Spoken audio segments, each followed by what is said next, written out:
Сдруженијето на новинари на Македонија најостро го осудува инцидентот во кој беше запалено возилото на новинарката на Сакам да кажам Сузана Вренцовска од Охрид. Возилото било запалено на 5 јануари годинава во дворот на семејната куќа во гаражата каде било паркирано.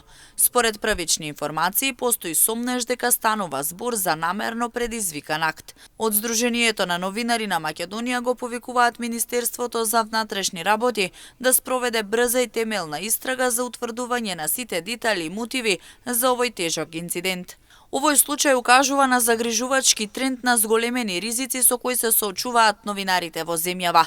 Дополнително, ова не е изолиран инцидент. Во октомври 2024 година беше запалено и возилото на колегата Благој Серсемов, управител на регионалната телевизија и онлайн медиум Емнетот Штип. Иако мотивите за овие напади се уште не се утврдени, важно е да се истакне дека ваквите инциденти, доколку немаат правна разрешница, може да создадат чувство на несигурност меѓу новинарите и да ја поткопаат нивната работа во служба на јавниот интерес, стои во соопштението од ЗНМ.